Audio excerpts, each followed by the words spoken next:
श्री सम्मेश शिखर जी को पर्यटक स्थल घोषित करने के विरोध में पूरे देश में जैन समाज आंदोलनरत है। हम फिलहाल पारसनाथ में हैं। यहाँ पर हमारे साथ जो हैं प्रमाण सागर जी महाराज हैं।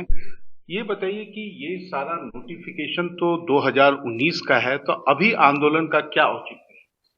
दरअसल 2019 में नोटिफिकेशन हुआ, पर इसकी जानकारी किसी को नहीं मिली। न तो किसी स्थानीय समाचार पत्र में इसका प्रकाशन हुआ, न अन्य किसी संचार माध्यम में, और न ही यहाँ संचालित संस्थाओं को कोई सूचना दी गई। जैन समाज इससे अनभिज्ञ थी।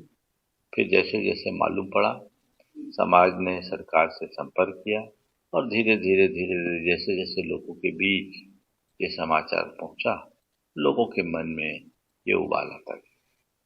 लेकिन इसका समाधान क्या है? समाधान यही है कि सरकार इस पर्यटन क्षेत्र जो घोषित किया है अधिसूचना को या तो रद्द करे या संशोधित करे। नहीं, लेकिन इसमें दो पक्ष है। एक तो पर्यटक स्थल जो है वो राज्य सरकार ने घोषित किया है और साथ साथ केंद्र सरकार ने इसे इको टूरिज्म के लिए भी इसको डिक्लेयर किया है।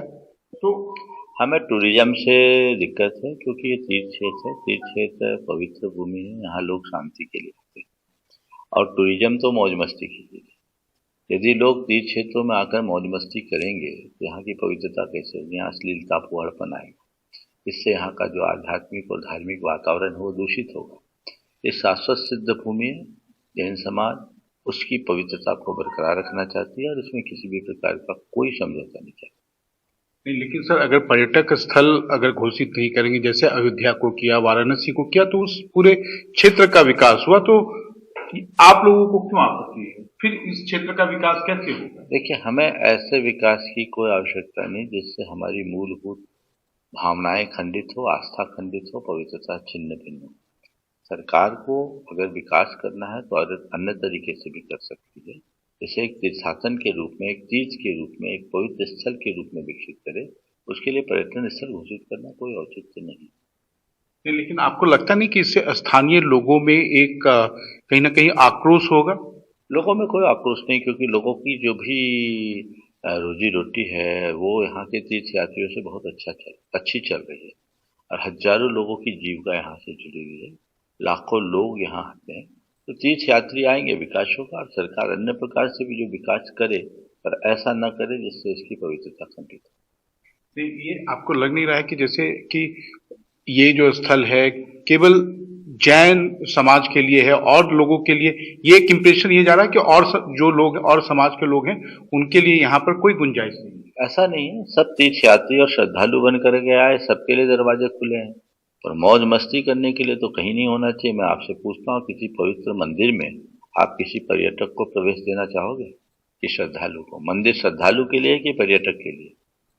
तो जो स्थान जिसके लिए है, हमको उसका वही उपयोग करना चाहिए। अंत में मेरा एक सवाल है, आखिर ये जो गतिरोध है इसका समाधान कैसे होगा? सरकार के कारण गतिरोध हुआ है, सरकार इसका समाधान निकालेगी। सरकार कौन? चाहे केंद्र सरकार हो, चाहे राज्य सरकार हो, जहां से ये हुआ, और मुझे उम्मीद है कि ये होगा। बातचीत चल रही है, सरकार इस पर गंभीरता अपनी दिखा रही है, और हम तो चाहते हैं सरकार जल्द से जल्द केंद्र या राज्य जिसके जिम्मे जो काम है उसको समाधान निकाल कर पटाक्षेप करे। हमारा न तो किसी सरकार से कोई विरोध है, न किसी समुदाय से। हमारा जो कुछ भी है वो अधिसूचना से है, क्योंकि सम्मेश शिखर हमारा सर्वस्व है, और इस सर्वस्व के लिए जैन समाज सर्वस्व लगाने को तत्पर है।